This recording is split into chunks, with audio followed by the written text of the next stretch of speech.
क्या हुआ? हनुमान को पकड़कर क्यों लाया गया है? प्रभु, इस वानर ने हम सभी को भयभीत कर रखा है। यही नहीं, इसके दूसरे साथी रावण से आपके युद्ध की असत्य कथाएं बता रहे हैं। असंभव। वानर भैया के विषय में ऐसा कुछ भी असत्य कह नहीं सकते। क्षमा चाहता हूं राजकुमार, लेकिन बड़े कुटिल हैं ये वानर और दुष्ट भी। आज इस हनुमान ने उस वृद्ध व्यक्ति के प्राण लेने का प्रयास किया। न्याय कीजिए श्री राम।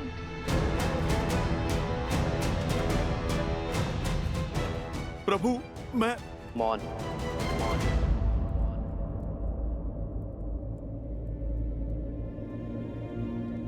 ये राम अपनी प्रजा को कभी निराश नहीं करेगा, किंतु हनुमान मेरे मित्र वानरराज सुग्रीव की प्रजा है। उसका न्याय, उसे दंड देने का अधिकार केवल मेरे मित्र वानरराज सुग्रीव को है। अयोध्या वासियों, वानरों की ओर से यदि किसी को भी असुविधा हुई हो तो मैं क्षमा चाहता हूं। मैं वचन देता हूं कि कोई भी वानर अयोध्या के किसी भी वासी को कोई क्षति नहीं पहुंचाएगा और हनुमान को किष्किंधा के नियमानुसार दंड दिया जाएगा। प्रणाम अयोध्यापति।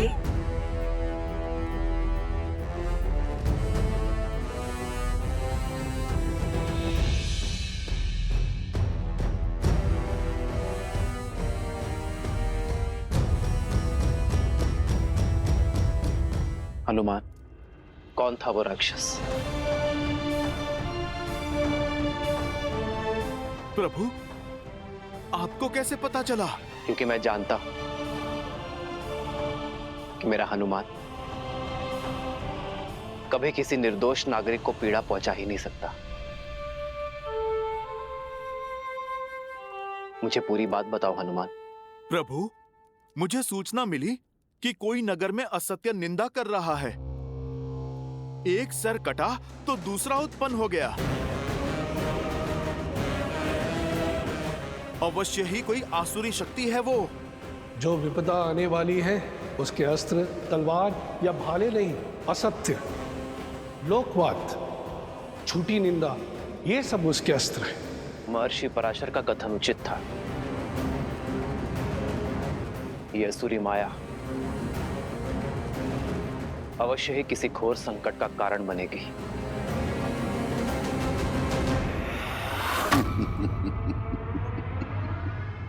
युद्ध तो अब आरंभ हुआ है राम भक्त हनुमान।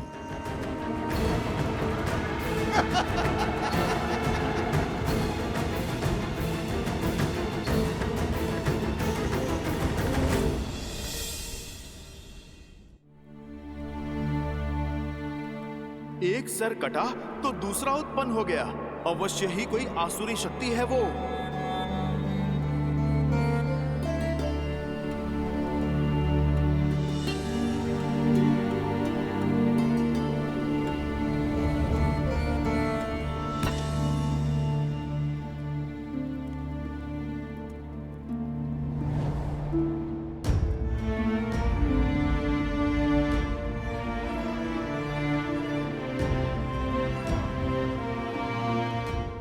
सब ठीक है ना आर्य? हर सुख दुख साथ निभाने का निर्णय लिया है ना हमने? चिंता नहीं चिंतन है सीते। राज्य अभिषेक की सौगात के साथ राज्य का दायित्व जो मिला,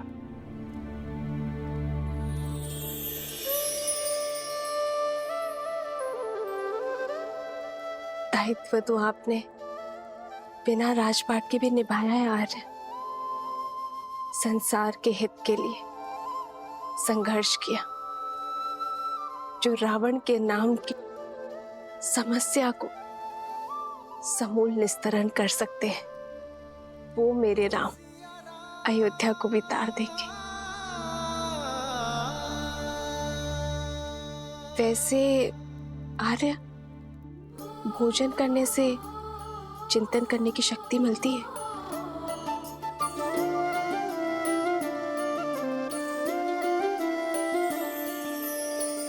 जन्म जन्म का है ये संगम, राम रतन सीता वैभव धन।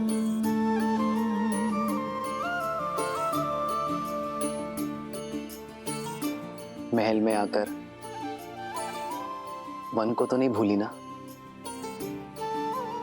वन का भोजन स्मरण है? राम सिया राम सिया राम सिया राम, राम सिया राम सिया राम। वो स्मृतियां तो मैं आने वाले जन्मों में भी नहीं भूल सकती यार।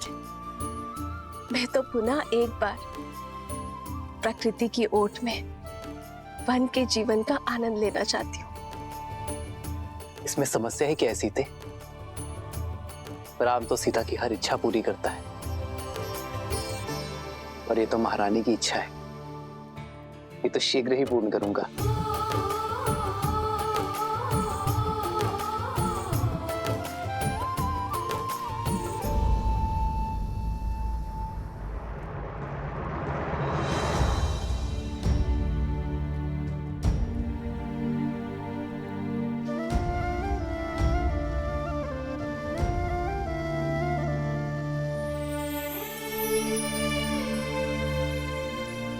अरे सीते, ये केसर भात तो बहुत ही स्वादिष्ट है। ये तुमने बनाया? कैसे? भात भिगोया, थोड़ा कोमल हुआ, फिर दूध में उसे धीमे आंच में पकाया।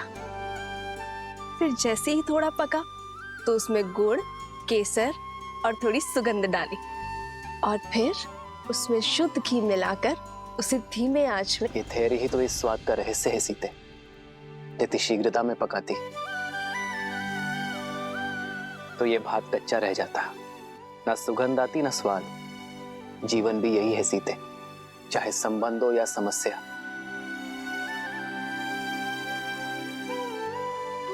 समय की आज के साथ ही इसे समझा जाता है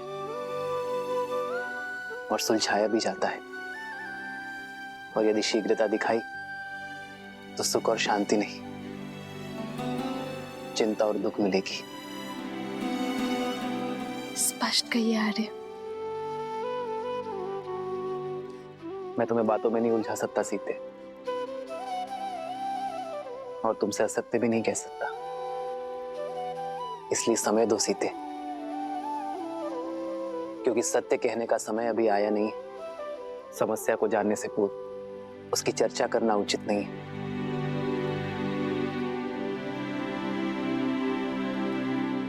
तो फिर मैं आपसे वो प्रश्न पूछती हूँ जिसका उत्तर देने में आपको सरलता हो।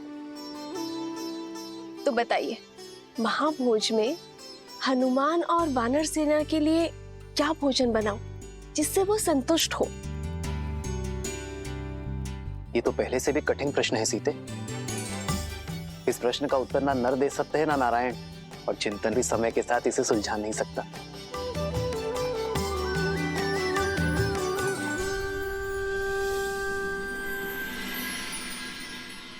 हमें प्रयास करना होगा कि किसी को धन का अभाव ना हो, और इसलिए दान नहीं, जीवन जीने के लिए रोजगार की व्यवस्था करनी होगी। दान व्यक्ति को अशक्त बनाता है, पर कार्य व्यक्ति को सक्षम बनाता है। सरयू पर बांध की व्यवस्था से अयोध्या वासियों को रोजगार भी मिलेगा और अकाल से मुक्ति भी। प्रजा और राज्य दोनों सुजलाम सुफलाम होंगे।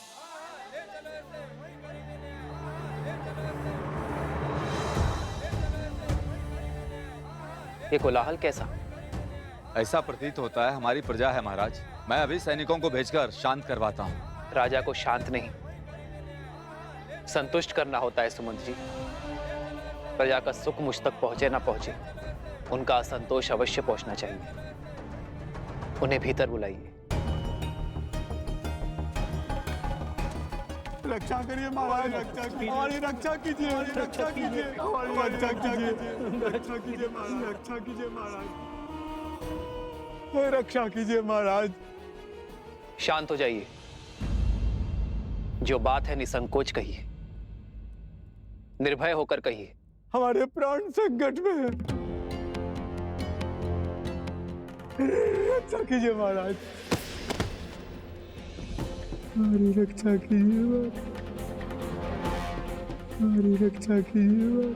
पश्चिम की ओर से राक्षसों ने हमारे ऊपर आक्रमण कर दिया और हमारे अनेकों भाइयों को उन्होंने मार डाला। हमारा धन दान सब कुछ लूट लिया उन्होंने।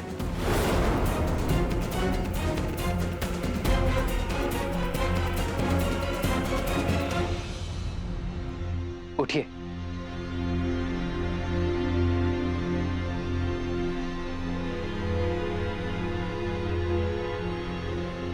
कौन है ये राक्षस? क्या नाम है उसका?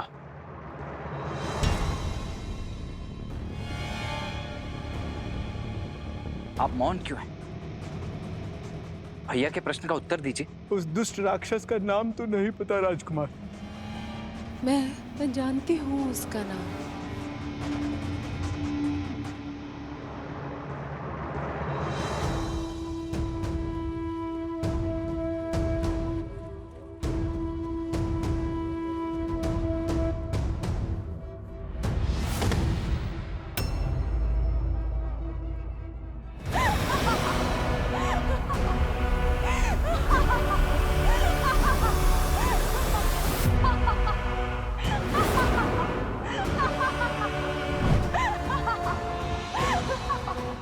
शूर्पणखा।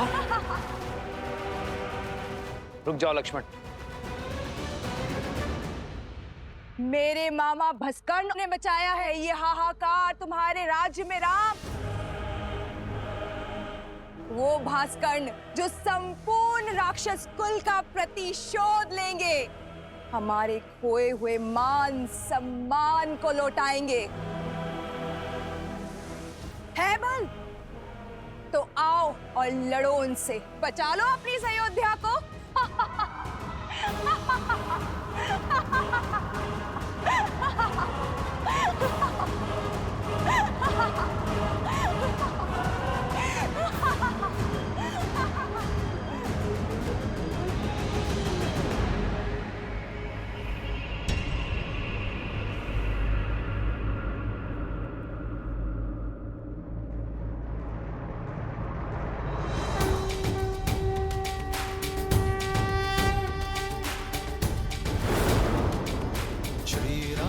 चंद्र कृपालु भजु मन हरण भव भय दारुणम। श्री राम राम राम श्री राम। अधिक प्रसन्न मत हो तुम। भूल गए कैसे एक ही बाण से तुम्हारे प्राण संकट में ला दिए थे मेरे भाई ने?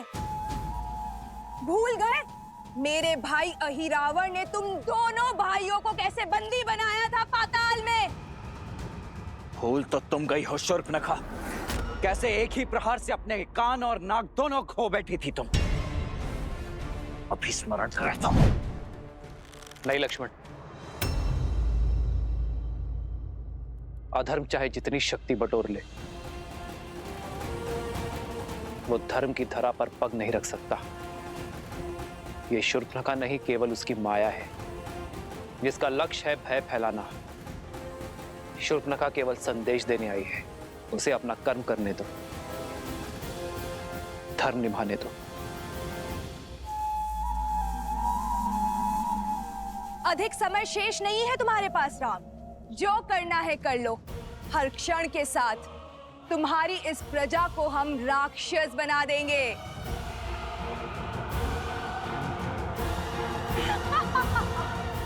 तुम्हारा कार्य पूर्ण हुआ शूर्पणखा। तुम्हारा संदेश मुझे मिल गया है। अब इस वृद्धा की देह को छोड़ दो। और हां, रामराज्य में ना भय की छाया होगी और ना ही अवगुणों की माया। जाकर कह देना भास्कर्ण से, मैं स्वयं अपनी सेना लेकर आऊंगा, और यदि उसके छल में बल है तो वो मेरे निर्दोष अयोध्या वासियों को और हानि नहीं पहुंचाएगा। Ha ha ha!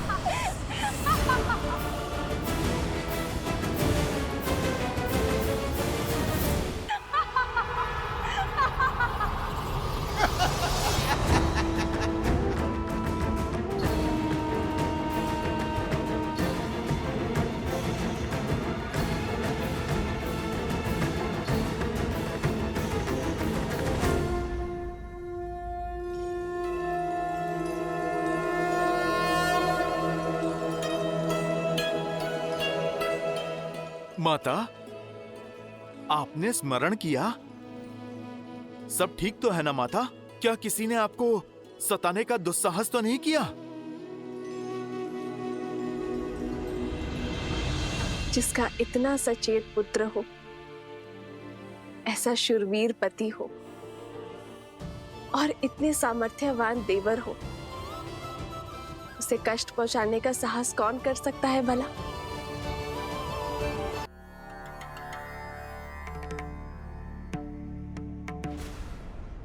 सहस्त्रमुख,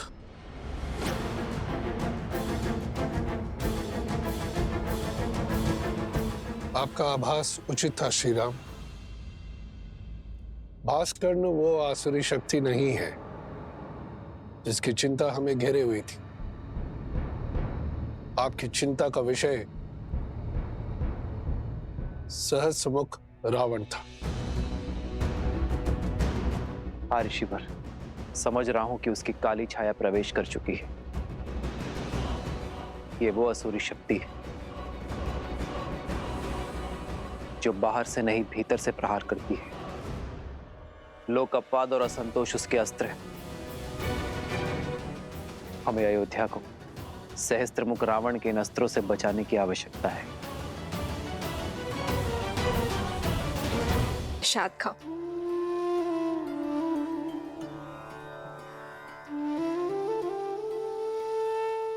तुमने केवल मुख से ही माता नहीं कहा हनुमान, मन से भी माना है। इसलिए आज ये माता अपने पुत्र को उनका प्रिय भोजन खिलाना चाहती है। ओह, तो हमारी माता वचन अनुसार महाभोज का प्रबंध कर रही हैं। अद्भुत! मैं अभी जाकर वानर सेना को बताता हूँ। वो सब भी आपके हाथों से भोजन खाने के लिए आतुर है माता। अभी जाता हूँ। हनुमान, मेरे प्रश्न का उत्तर तो देते जाओ। कौन सा प्रश्न माते? यही कि तुम्हारे और तुम्हारी वानर सेना के लिए ऐसा क्या भोजन बनाऊं जिससे तुम्हारा पेट भी भर जाए और मन भी। माता, ये तो बहुत कठिन प्रश्न है। वो क्या है ना, वानरों को भोजन तो बहुत प्रिय होता है और यदि आपके इन हाथों से मिले वो तो अमृत है। अद्भुत! माता, मैं एक काम करता हूँ। मैं अभी अपनी वानर सेना से पूछ कर आता हूँ। वो क्या है ना, इसका उत्तर तो मेरे पास भी नहीं है। जो गायक हल चारे,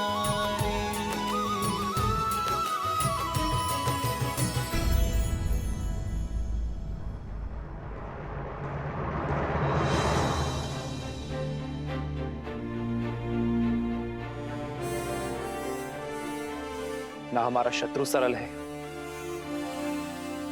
और ना ही उससे ये युद्ध सरल होगा। इस युद्ध को जीतने के लिए बल से अधिक बुद्धि का प्रयोग करना होगा। शत्रु की शक्ति का भान हमें लेना होगा।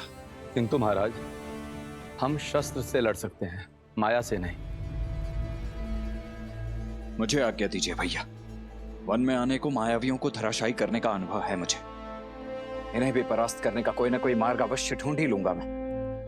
लक्ष्मण, वन में आए संकट और प्रजा में छाए आतंक में अंतर होता है। सर्वप्रथम हमें इस बात का ध्यान रखना होगा कि हमारी प्रजा आतंकित ना हो।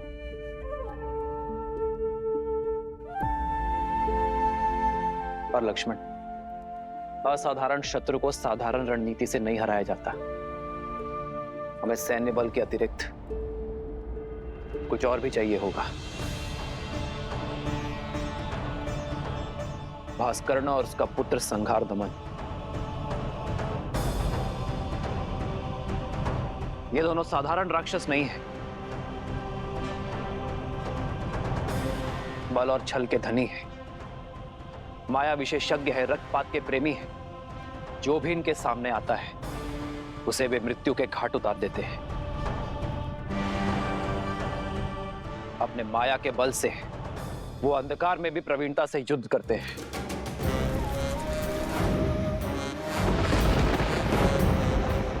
ब्रह्मदेव के वरदान अनुसार भास्करण को न धरती पर मारा जा सकता है, न जल में और न ही आकाश में। भास्करण का पुत्र संहार दमन, जिसमें सहस्त्रों बैलों का बल है, जिसके सानिध्य में आठों दिशाएं, सागर का बवंडर और चक्रवात है।